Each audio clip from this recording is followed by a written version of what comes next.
Class 10 new SCERT പാഠപുസ്തകത്തിലെ geography പാഠഭാഗത്തു നിന്നുള്ള chapter 1 ദിനാന്തരീക്ഷ സ്ഥിതിയും കാലാവസ്ഥയും കുറിച്ചാണ് ഇന്നത്തെ ഓഡിയോയിൽ നമ്മൾ ചർച്ച ചെയ്യുന്നത്.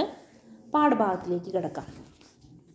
ഭൂമിയിൽ ഓരോ പ്രദേശത്തും ലഭ്യമാകുന്ന സൂര്യപ്രകാശത്തിൻ്റെ അളവിന് അനുസൃതമായിട്ടുള്ള അന്തരീക്ഷ താപനില, മർദ്ദം, കാറ്റ്, ആർദ്രത തുടങ്ങിയ ഘടകങ്ങൾക്ക് വിധേയമായിരിക്കും അവിടെ അനുഭവപ്പെടുന്ന അന്തരീക്ഷ അവസ്ഥകൾ. അതിനാൽ ഈ ഘടകങ്ങളെ ദിനാന്തരീക്ഷ ഘടകങ്ങൾ എന്ന് വിളിക്കുന്നു. ഏതൊക്കെയാണപ്പോൾ ദിനാന്തരീക്ഷ ഘടകങ്ങൾ? അന്തരീക്ഷ താപനില, മർദ്ദം, കാറ്റ്, ആർദ്രത ഇവയാണ് ദിനാന്തരീക്ഷ ഘടകങ്ങൾ എന്ന് പറയുന്നത്. ഏതൊക്കെയാണ്? അന്തരീക്ഷ താപനില, മർദ്ദം, കാറ്റ്, ആർദ്രത. ഒരു നിശ്ചിത പ്രദേശത്ത് ഹ്രസ്വകാലയളവിൽ അനുഭവപ്പെടുന്ന താപനില, അന്തരീക്ഷമർദ്ദം, കാറ്റുകൾ, ആർദ്രത, വർഷണം തുടങ്ങിയ സാഹചര്യങ്ങളെയാണ് ദിനാന്തരീക്ഷ സ്ഥിതി എന്ന് വിളിക്കുന്നത്. എന്താണ് ദിനാന്തരീക്ഷ സ്ഥിതി? ഒരു നിശ്ചിത പ്രദേശത്ത് ഹ്രസ്വകാലയളവിൽ അനുഭവപ്പെടുന്ന താപനില, അന്തരീക്ഷമർദ്ദം, കാറ്റുകൾ, ആർദ്രത, വർഷണം തുടങ്ങിയ സാഹചര്യങ്ങളെയാണ് ദിനാന്തരീക്ഷ സ്ഥിതി എന്ന് വിളിക്കുന്നത്. ഒരു വിശാല ഭൂപ്രദേശത്ത് ദീർഘകാലമായി അനുഭവപ്പെടുന്ന ദിനാവസ്ഥാ സാഹചര്യങ്ങളുടെ ശരാശരിയാണ് കാലാവസ്ഥ. കാലാവസ്ഥ എന്ന് പറഞ്ഞാൽ ഒരു വിശാല ഭൂപ്രദേശത്ത് ദീർഘകാലമായി അനുഭവപ്പെടുന്ന ദിനാവസ്ഥാ സാഹചര്യങ്ങളുടെ ശരാശരിയാണ് കാലാവസ്ഥ. ഏകദേശം 35 മുതൽ 40 വർഷക്കാലത്തെ ദിനാവസ്ഥാ സാഹചര്യങ്ങൾ പരിഗണിച്ചാണ് ഒരു പ്രദേശത്തിൻ്റെ കാലാവസ്ഥ നിർണ്ണയിക്കുന്നത്. അപ്പോൾ ഒരു പ്രദേശത്തെ കാലാവസ്ഥ നിർണ്ണയിക്കാൻ എത്ര വർഷങ്ങളുടെ ദിനാവസ്ഥാ സാഹചര്യങ്ങളാണ് എടുക്കുന്നത്? 35 മുതൽ 40 വർഷം വരെയുള്ള ദിനാവസ്ഥാ സാഹചര്യങ്ങൾ പരിഗണിച്ചാണ് ഒരു പ്രദേശത്തിൻ്റെ കാലാവസ്ഥ നിർണ്ണയിക്കുന്നത്. ഇന്ത്യ ഗവൺമെൻറ്റിൻ്റെ ഭൗമശാസ്ത്ര മന്ത്രാലയത്തിന് കീഴിൽ പ്രവർത്തിക്കുന്ന ഏജൻസിയാണ് ഇന്ത്യൻ കാലാവസ്ഥാ വകുപ്പ്, ഇന്ത്യൻ മെറ്റീരിയോളജിക്കൽ ഡിപ്പാർട്ട്മെൻറ്റ്, IMD-യുടെ ആസ്ഥാനം ഡൽഹിയാണ്. ഇന്ത്യൻ കാലാവസ്ഥാ വകുപ്പിൻ്റെ ആസ്ഥാനം ഡൽഹിയാണ്. സൂര്യനിൽ ഊർജം ഉണ്ടാകുന്ന പ്രക്രിയയാണ് അണുസംയോജനം. സൂര്യനിൽ ഊർജം ഉണ്ടാകുന്ന പ്രക്രിയ ഏതാണ്? അണുസംയോജനം. സൂര്യനിൽ നിന്നുള്ള വികിരണത്തിൻ്റെ 200 ദശലക്ഷത്തിൽ ഒരു ഭാഗം മാത്രമാണ് ഭൗമോപരിതലത്തിലേക്ക് എത്തുന്നത്. സൂര്യനിൽ നിന്നുള്ള വികിരണത്തിൻ്റെ 200 ദശലക്ഷത്തിൽ ഒരു ഭാഗം മാത്രമാണ് ഭൗമോപരിതലത്തിലേക്ക് എത്തുന്നത്. ഭൗമോപരിതലത്തിലെത്തുന്ന സൗരവികിരണത്തിൻ്റെ അളവിനെ ഇൻസൊലേഷൻ എന്ന് വിളിക്കുന്നു. ഭൗമോപരിതലത്തിലെത്തുന്ന സൗരവികിരണത്തിൻ്റെ അളവിനെ വിളിക്കുന്ന പേരാണ് ഇൻസൊലേഷൻ. പ്രധാന താപന പ്രക്രിയകൾ ഏതൊക്കെയാണ്? സംവഹനം, അഭിവഹനം, വികിരണം. ഏതൊക്കെയാണ്? സംവഹനം, അഭിവഹനം, വികിരണം. സൂര്യനിൽ അണുസംയോജനത്തിലൂടെ ഓരോ സെക്കൻഡിലും 600 ദശലക്ഷം ടണ്ണിലേറെ ഹൈഡ്രജൻ ഹീലിയമായി പരിവർത്തനം ചെയ്യപ്പെടുന്നു. അപ്പോൾ സൂര്യനിൽ ഊർജ്ജമുണ്ടാകുന്ന പ്രക്രിയ അണുസംയോജനമാണെന്ന് പറഞ്ഞു. അപ്പോൾ സൂര്യനിൽ അണുസംയോജനത്തിലൂടെ ഓരോ സെക്കൻഡിലുമാണ് 600 ദശലക്ഷം ടണ്ണിലേറെ ഹൈഡ്രജൻ ഹീലിയമായി പരിവർത്തനം ചെയ്യപ്പെടുന്നു. എന്താണ് താപചാലനമെന്ന് നോക്കാം. ചൂടായ ഭൗമോപരിതലത്തോട് ചേർന്നുള്ള അന്തരീക്ഷത്തിൻ്റെ താഴ്ന്ന വിധാനങ്ങളിലേക്ക് താപം പകരുന്നു. അപ്പോൾ എന്താണ്? ഭൗമോപരിതലം ചൂടായി കിടക്കുമ്പോൾ ആ ചൂടായ ഭൗമോപരിതലത്തോട് ചേർന്നുള്ള അന്തരീക്ഷത്തിൻ്റെ താഴ്ന്ന വിധാനങ്ങളിലേക്ക് ഭൗമോപരിതലത്തിൽ നിന്നും താപം പകരുന്ന പ്രക്രിയയാണ് താപചാലനം. അപ്പോൾ ഭൗമോപരിതലത്തിൽ നിന്ന് തൊട്ട് മേലെയുള്ള അന്തരീക്ഷത്തിൻ്റെ താഴ്ന്ന വിധാനത്തിലേക്ക് താപം പകരുന്ന പ്രക്രിയയാണ് താപചാലനം. അടുത്തത് എന്താണ് സംവഹനം? ഭൂമിയോടടുത്തുള്ള അന്തരീക്ഷവായു, ഭൂമിയോട് ഏറ്റവും അടുത്ത് കിടക്കുന്ന അന്തരീക്ഷവായു, അതായത് താപചാലനത്തിലൂടെ ഭൂമിയോട് ഏറ്റവും അടുത്ത് കിടക്കുന്ന അന്തരീക്ഷവായു ചൂടുപിടിച്ചു. അപ്പോൾ ഭൂമിയോട് ഏറ്റവും അടുത്തുള്ള അന്തരീക്ഷവായു ചൂടുപിടിച്ച് വികസിച്ച് മുകളിലേക്ക് ഉയരുന്നതിലൂടെ കൂടുതൽ ഉയരങ്ങളിലേക്ക് താപം വ്യാപിക്കുന്നതാണ് എന്ത്? സംവഹനം. കൂടുതൽ ഉയരങ്ങളിലേക്ക് താപം വ്യാപിക്കുന്നു. താപചാലനം പറഞ്ഞു, സംവഹനം പറഞ്ഞു. അടുത്തത് അഭിവഹനം. എന്താണ് അഭിവഹനം?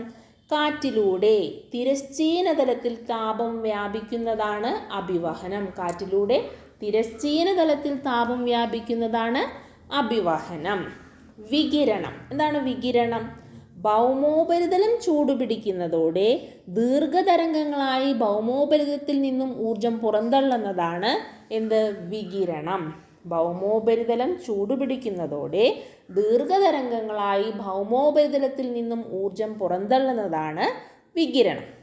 അപ്പോൾ ഈ താപന പ്രക്രിയകളെല്ലാം വളരെ ഇമ്പോർട്ടൻ്റ് ആണ്, വ്യക്തമായി മനസ്സിലാക്കി പോവുക. താപചാലനം, സംവഹനം, അഭിവഹനം, വികിരണം.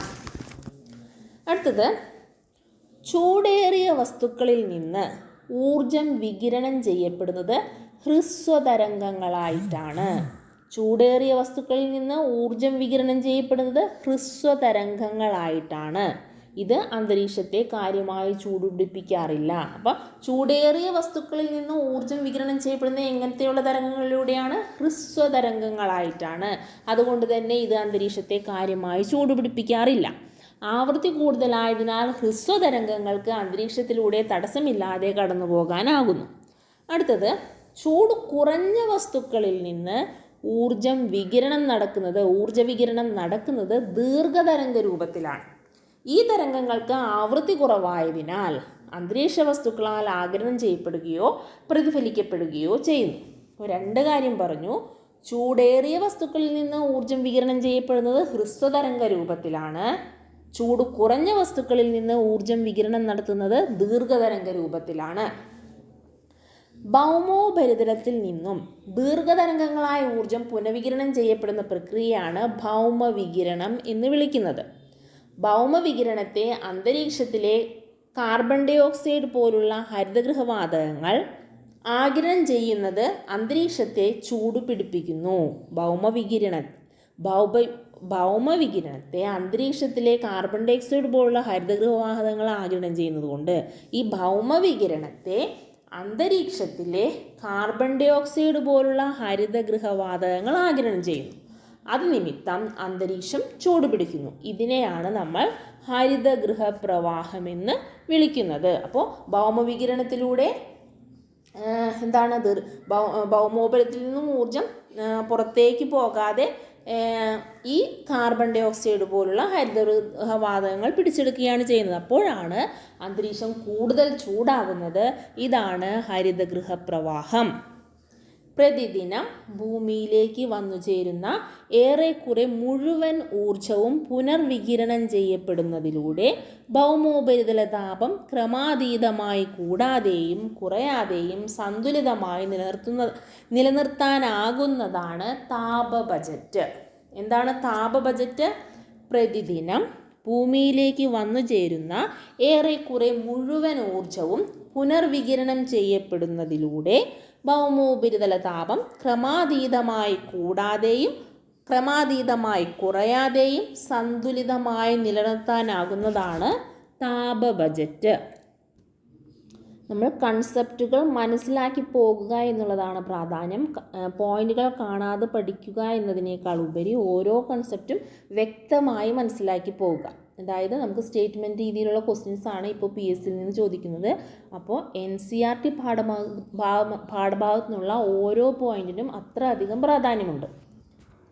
അടുത്തത് നോക്കാം. ഒരു ദിവസത്തെ കൂടിയ താപനില എന്ന് പറയുന്നത് ഉച്ചയ്ക്ക് 2 മണിയാണ്. ഒരു ദിവസത്തെ കുറഞ്ഞ താപനില എന്ന് പറയുന്നത് സൂര്യോദയത്തിന് തൊട്ട് മുൻപാണ്. താപനില രേഖപ്പെടുത്തുന്ന ഏകകങ്ങളാണ് ഡിഗ്രി സെൽഷ്യസ്, ഡിഗ്രി ഫാരൻഹീറ്റ്. ഏതൊക്കെയാണ് താപനില രേഖപ്പെടുത്തുന്ന ഏകകങ്ങൾ? Degree Celsius, degree Fahrenheit. അന്തരീക്ഷ താപനില അളക്കുന്നത് തെർമോമീറ്ററിലൂടെയാണ് അന്തരീക്ഷ താപനില അളക്കുന്നത്. ഒരു ദിവസത്തെ കൂടിയ താപനിലയും കുറഞ്ഞ താപനിലയും തമ്മിലുള്ള വ്യത്യാസമാണ് ദൈനിക താപാന്തരം. എന്താണ്? ഒരു ദിവസത്തെ ഒരു ദിവസത്തെ കൂടിയ താപനിലയും കുറഞ്ഞ താപനിലയും തമ്മിലുള്ള വ്യത്യാസമാണ് ദൈനിക താപാന്തരം. താപം രേഖപ്പെടുത്തുന്ന ഏകകമാണ് ജൂൾ. ഒരു വസ്തുവിൻ്റെ താപത്തിൻ്റെ അളവുകോലാണ് ഊഷ്മാവ് അഥവാ താപനില.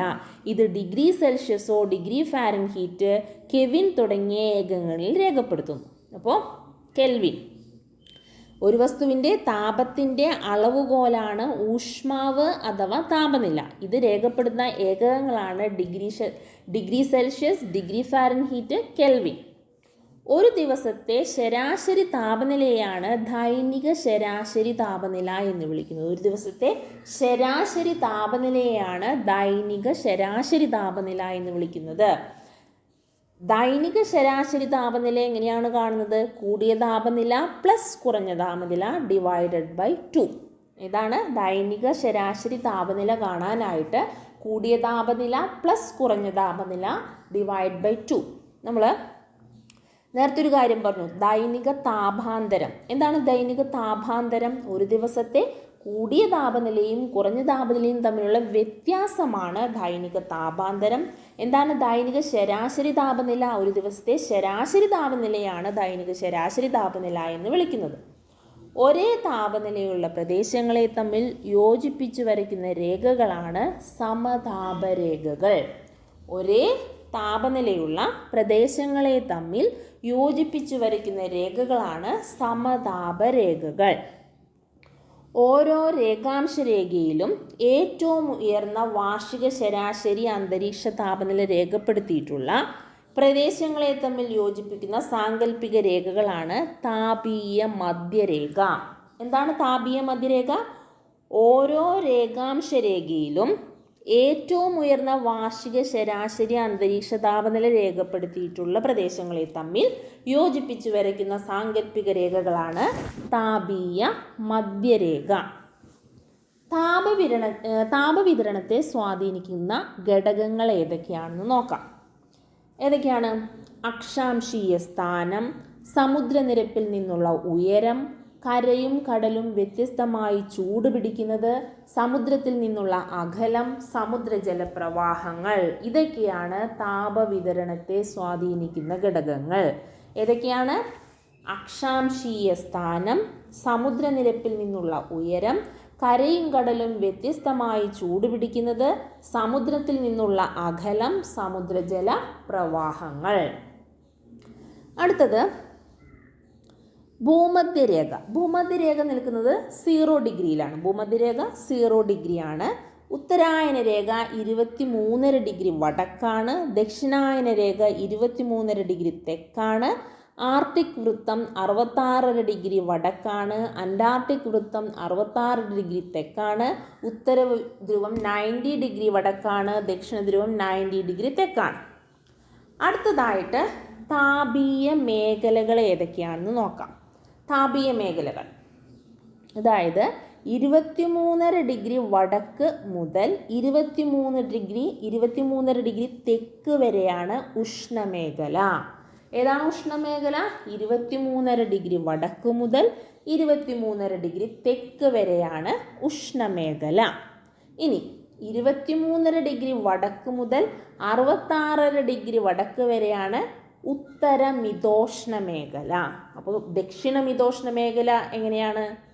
23.5 ഡിഗ്രി തെക്ക് മുതൽ 66 ഡിഗ്രി തെക്ക് വരെയാണ് ദക്ഷിണ മിതോഷ്ണ മേഖല.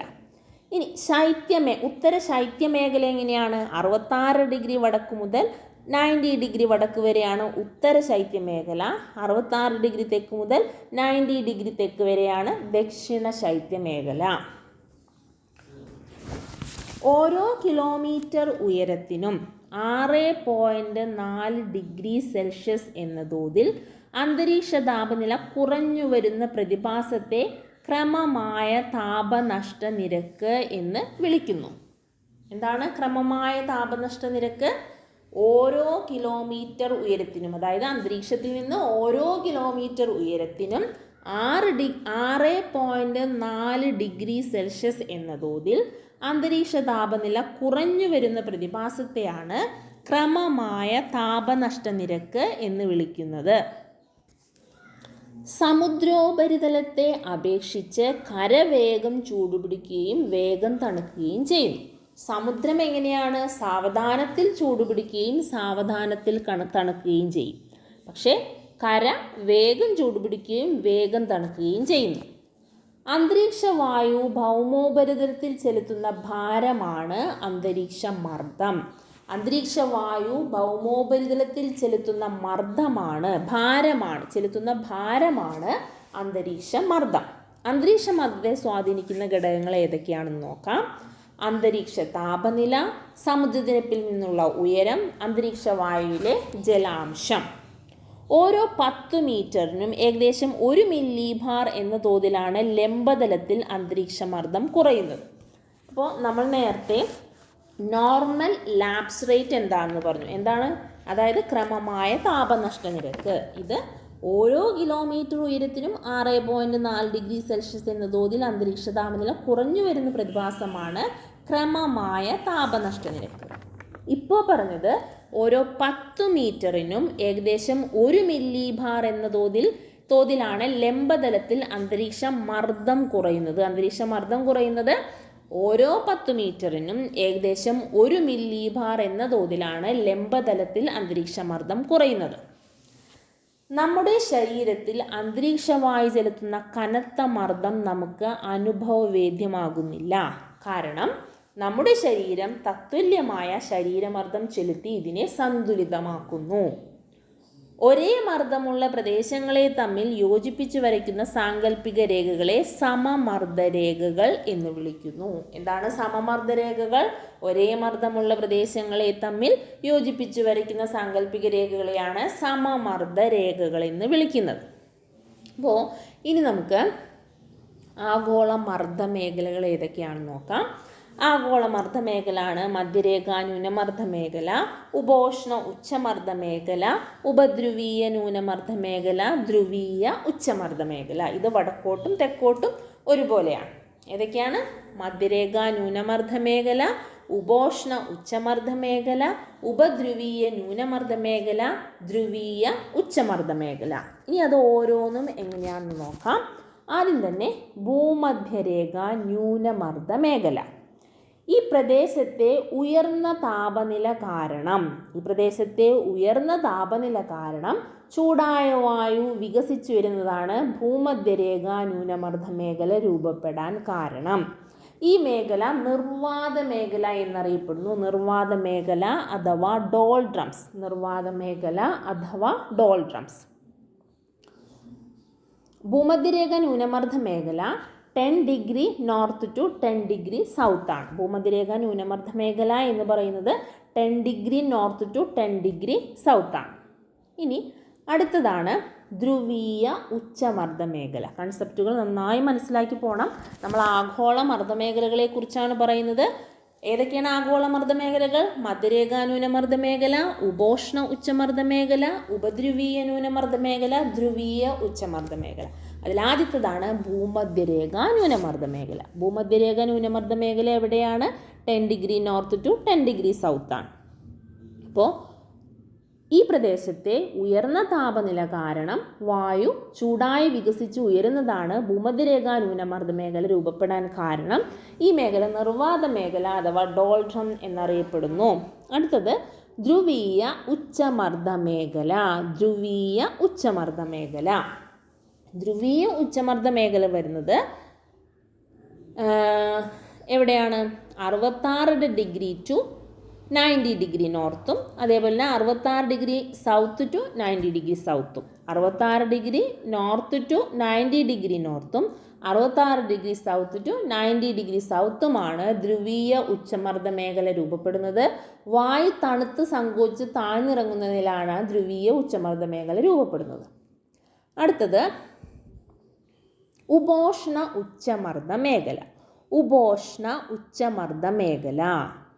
ഈ മേഖല കാണപ്പെടുന്നത് 23.5 degree north to 35 degree south. അതേപോലെ തന്നെ 23.5 ഡിഗ്രി നോർത്ത് ടു 35 ഡിഗ്രി നോർത്തും 23.5 ഡിഗ്രി സൗത്ത് ടു 35 ഡിഗ്രി സൗത്തുമാണ് ഉപോഷ്ണ ഉച്ചമർദ്ദ മേഖല കാണപ്പെടുന്നത്. മധ്യരേഖാ പ്രദേശത്തു നിന്നും വികസിച്ചുയരുന്ന വായു ഉയർന്ന വിധാനങ്ങളിൽ ധ്രുവങ്ങൾക്കഭിമുഖമായി കാറ്റായി വീശുകയും ക്രമേണ തണുത്ത് 30 ഡിഗ്രി തെക്ക് 30 ഡിഗ്രി വടക്ക് അക്ഷാംശങ്ങൾ താഴ്ന്നിറങ്ങുകയും ചെയ്യുന്നതിനാലാണ് ഉപോഷ്ണ ഉച്ചമർദ്ദ മേഖലകൾ രൂപപ്പെടുന്നത്. അടുത്തത് ഏതാണ്? ഏതാണ്ട് 60 ഡിഗ്രി തെക്കും 60 ഡിഗ്രി വടക്കും അക്ഷാംശ മേഖലകളിൽ പൊതുവെ താപനില കുറവായതിനാൽ ഉച്ചമർദ്ദ സാഹചര്യങ്ങളാണ് രൂപപ്പെടേണ്ടത്. എന്നാൽ ഭൂഭ്രമണത്തിൻ്റെ സ്വാധീന ശക്തിയാൽ ഈ മേഖലയിൽ വായു വൻതോതിൽ ആകാശത്തേക്ക് ഉയർത്തപ്പെടുന്നതിനാൽ ഉപധ്രുവീയ ന്യൂനമർദ്ദ മേഖലകൾ രൂപപ്പെടുന്നു. ഉപധ്രുവീയ ന്യൂനമർദ്ദ മേഖലകൾ എന്ന് പറയുമ്പോൾ 45 ഡിഗ്രി നോർത്ത് ടു 66 ഡിഗ്രി നോർത്തും 45 ഡിഗ്രി സൗത്ത് ടു 66 ഡിഗ്രി സൗത്തും. ഉഷ്ണകാലത്ത് മർദ്ദമേഖലകൾ 50 ഡിഗ്രി മുതൽ 10 ഡിഗ്രി വരെ വടക്കോട്ടും ശൈത്യകാലത്ത് 5 ഡിഗ്രി മുതൽ ഉഷ്ണകാലത്ത് മർദ്ദമേഖലകൾ 5 ഡിഗ്രി മുതൽ 10 ഡിഗ്രി വരെ വടക്കോട്ടും ശൈത്യകാലത്ത് 5 ഡിഗ്രി മുതൽ 10 ഡിഗ്രി വരെ തെക്കോട്ടും നീങ്ങുന്നു. നമ്മൾ ആദ്യം ആഗോള മർദ്ദമേഖലകളെക്കുറിച്ച് പറഞ്ഞു. ഏതൊക്കെയാണത്? മധ്യരേഖാ ന്യൂനമർദ്ദ മേഖല, ഉപോഷ്ണ ഉച്ചമർദ്ദ മേഖല, ഉപധ്രുവീയ ന്യൂനമർദ്ദ മേഖല, ധ്രുവീയ ഉച്ചമർദ്ദ മേഖല. അതിനുശേഷം പറയുന്നതാണ് ഉഷ്ണകാലത്ത് മർദ്ദമേഖലകൾ 5 ഡിഗ്രി മുതൽ 10 ഡിഗ്രി വരെ വടക്കോട്ടും ശൈത്യകാലത്ത് 5 ഡിഗ്രി മുതൽ 10 ഡിഗ്രി വരെ തെക്കോട്ടും നീങ്ങുന്നു. അന്തരീക്ഷത്തിലെ മർദ്ദവ്യത്യാസങ്ങൾ നമുക്ക് ഏറ്റവും അനുഭവവേദ്യമാകുന്നത് വായുചലനങ്ങളിലൂടെയാണ്. അന്തരീക്ഷത്തിലെ മർദ്ദവ്യത്യാസങ്ങൾ നമുക്ക് ഏറ്റവും അനുഭവവേദ്യമാകുന്നത് വായുചലനങ്ങളിലൂടെയാണ്. അന്തരീക്ഷത്തിൽ 2 തരത്തിലുള്ള വായുചലനങ്ങളാണ് ഉള്ളത്. ലംബദിശയിൽ ഉണ്ടാകുന്ന വായുവിൻ്റെ ചലനങ്ങളെ വായുപ്രവാഹങ്ങളെന്നും തിരശ്ചീന ദിശയിൽ ഉച്ചമർദ്ദ പ്രദേശങ്ങളിൽ നിന്നും ന്യൂനമർദ്ദ പ്രദേശങ്ങളിലേക്കുള്ള വായുവിൻ്റെ ചലനത്തെ കാറ്റ് എന്നും വിളിക്കുന്നു. അപ്പോൾ അന്തരീക്ഷത്തിൽ 2 തരത്തിലുള്ള വായുചലനങ്ങളാണുള്ളത്.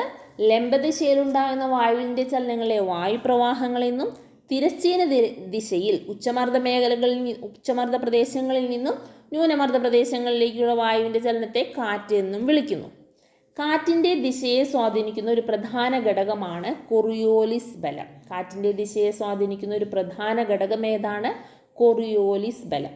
കൊറിയോലിസ് പ്രഭാവം മൂലം ഉത്തരാർദ്ധഗോളത്തിൽ കാറ്റുകൾ സഞ്ചാരദിശയുടെ വലത്തോട്ടും